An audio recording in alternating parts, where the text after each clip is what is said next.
Before I had my current lathe, the last time I really turned something was back when I was just 15 years old in my dad's woodshop. That was over 35 years ago, and to be honest, it turned out to be less of a bowl and more of a what is that? Well, now I have a lathe in my shop, and I've been searching for fun things to try, and I got pretty inspired by my friend Mike, who can be found over at the Moose Shop channel. He demonstrated how to create a Celtic knot design using the lathe. The end result looked so cool that I have to try it out for myself. So that's what I'll be attempting in this video. Let's see if I can figure this thing out without getting my necktie caught in the lathe. Basically, a Celtic knot is where you take some contrasting colors of other woods and inlay them as strips within your turning blank. Then, once you turn it round on the lathe, they take on the shape of rings. The more inserts you add, the more rings you'll get. And the more colors you use, the more interesting the knot will appear in the end. So I grabbed a bunch of different colored species of wood, and I began to make my inserts from them.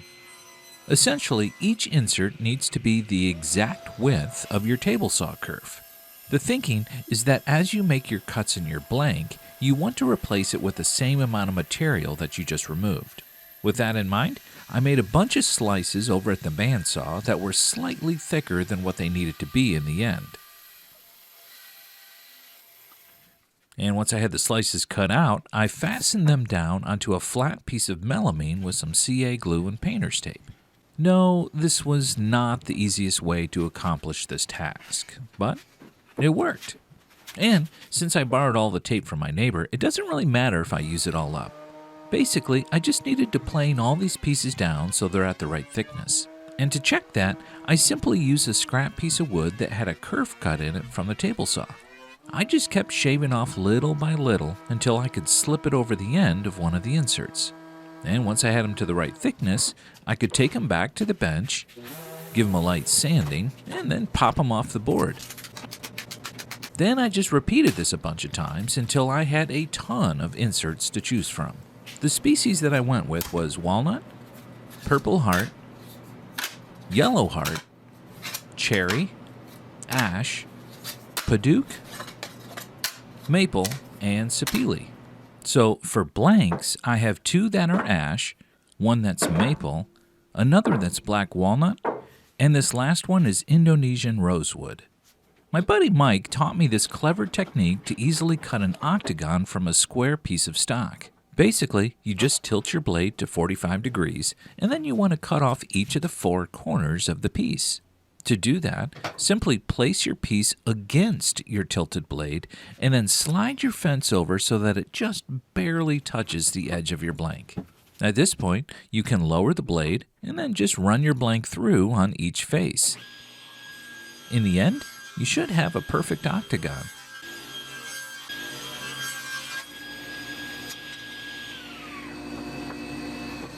Next, I number the sides on each blank so that I can keep things straight as I begin to make my cuts. Then, I need to figure out exactly where I want the Celtic knot to appear on each blank. I just use a couple of pieces of tape to mark where the top and the bottom of the design will be. Then over at the table saw, I can use a straight edge so that I can find the right angle that the blank needs to be at for each of the cuts to fall within those boundaries. Now, I simply capture that angle using a gauge, and then I adjust my miter saw so that it matches. Then I just cut out a piece of scrap that will end up being part of the jig that I'll use with that blank. I drop in a couple runners into the miter slots on the table saw, then, using a piece of wood that spans across them, I can fasten them all together using CA glue and activator. And then lastly, I glue on my angled block on the front to complete the jig. And because I tend to even make the easiest of projects overly complex, I ended up making 3 different angled jigs for these projects. Okay, so we're ready to make our first cut, but here's the important thing. You don't want to raise the blade too high so that it cuts all the way through. Leave it about 1/8 of an inch lower so that there's still some material that holds your blank together. Then I just find side 1 and I put it face down, hold it firmly into the jig, and then make my first cut.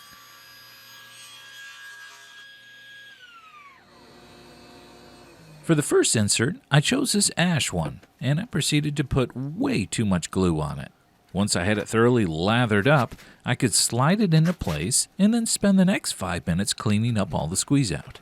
Then for this blank, I chose to use a really steep angle to spread out the design, and I positioned it so that I could actually make 2 cuts to make a knot design on either side of the piece.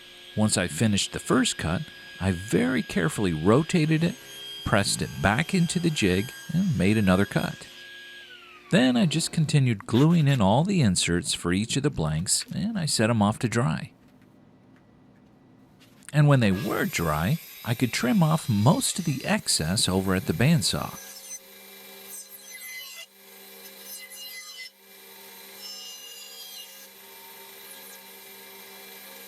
And at the belt sander, I could sand off the little bit that was left on each side and get all the faces smooth once again. Then I'm ready to head back to the table saw. However, this time I choose the opposite face that I did before. I'll put in the same species insert as I did for the other cut, and this way the intersecting rings will mirror each other, and it'll look balanced once we turn it on the lathe. At this point, the repetition sets in. I switch to the right jig, adjust the blade height, orient the piece so I have the correct side facing down, and then make my cuts.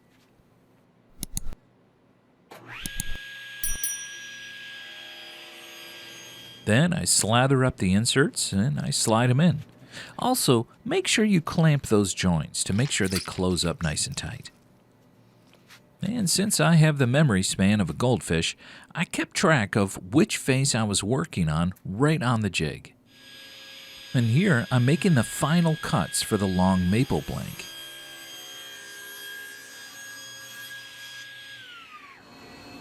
And the last 2 purple heart inserts go in. And here's the final cut in the rosewood blank. And adding a Paduke insert. Clamping it up to dry. And then for the last time, I can trim off all the excess off each blank over at the bandsaw.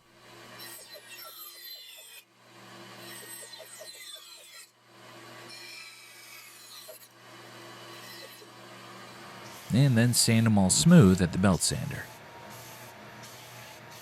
Okay, so I have an ash blank that has a 4-way knot of all black walnut inserts. I have a walnut blank with 2 4-way knots of all maple inserts. And I have another ash blank that has an 8-way knot with inserts of all kinds of species. And then a rosewood blank with an 8-way knot. And a long maple blank with 2 8-way knots. That's 16 inserts in this blank alone. Okay, finally. Now for the fun part. I get to set up the lathe and actually see what these things look like once I start turning them.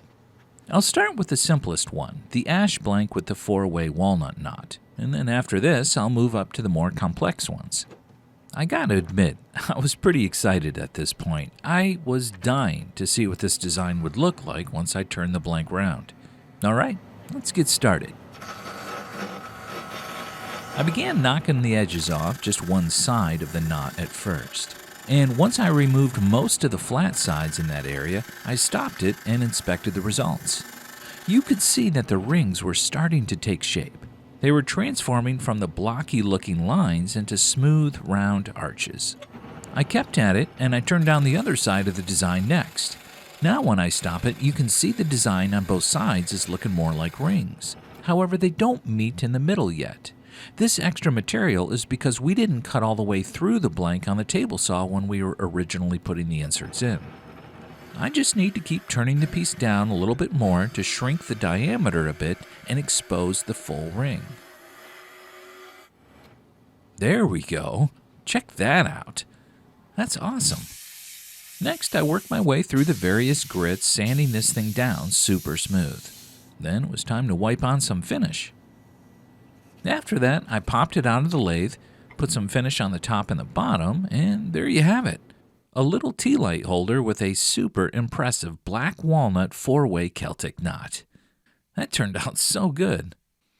All right, let's see what a double 4-way knot looks like. If you recall, that was the black walnut blank with the 2 maple 4-way knots on either end.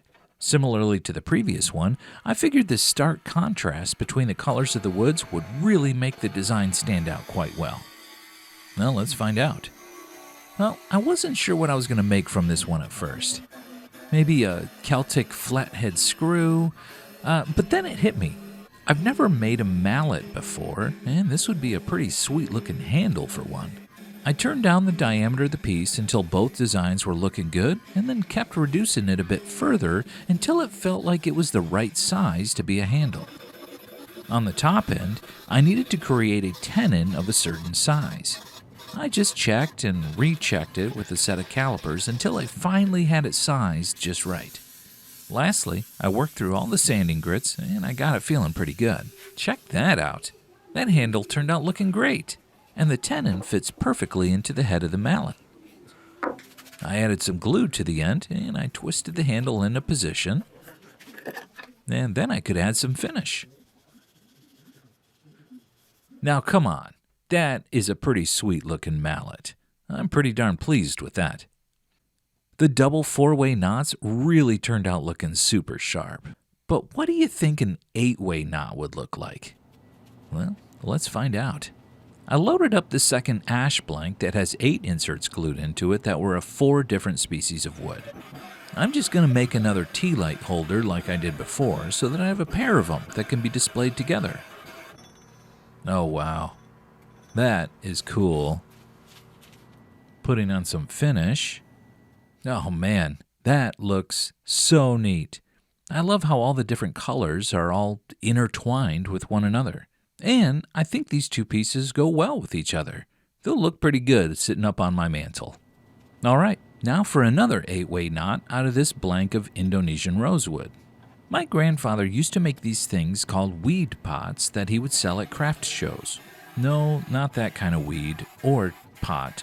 Basically, it's like a vase with a tiny hole that's used to display a single fake or a dried flower or weed. This will be my first attempt at making one, and I'm hoping I can do them proud. I had a shape in mind that I was going for, basically a typical vase-like shape with a narrow neck that flares back out at the top. Then the bottom portion would be where the design is, and that would have a subtle taper downwards. Once I had the shape looking pretty good, I could then flatten out the bottom as much as possible, and then on to sanding and drilling the hole. Lastly, I could smear on some finish. And there it is. Man, that rosewood sure turned dark.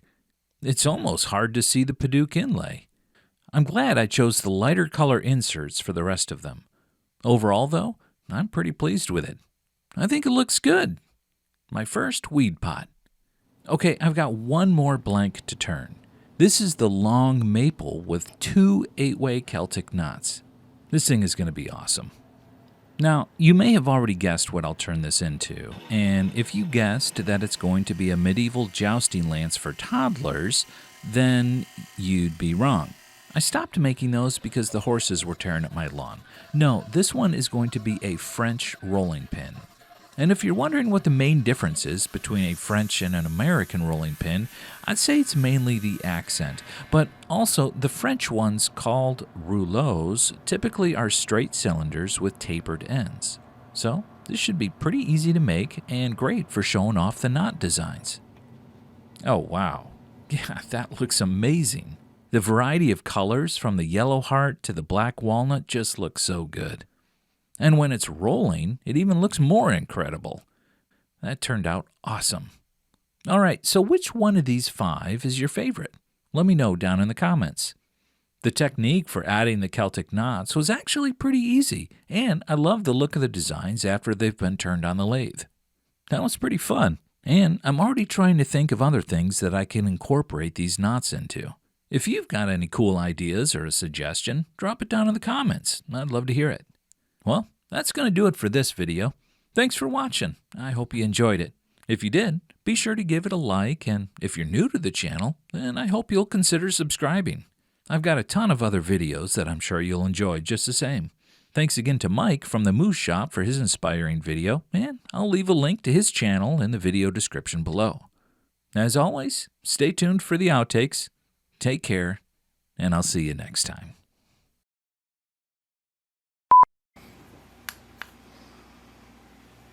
Why aren't you turning on? Oh, the batteries are dead. Kripskis. Oh, well that's not good. Crap.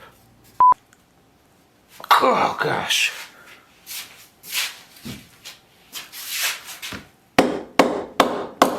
Oh, crap. Crap. Dang it. Well, it just fell off the lathe. It looks like my little end here broke out, which is too bad because when it fell, it chipped out a bunch of the top here. So I'm going to have to figure out what to do about that. And looks like there's a little chip taken out there too. Dang it. Crap.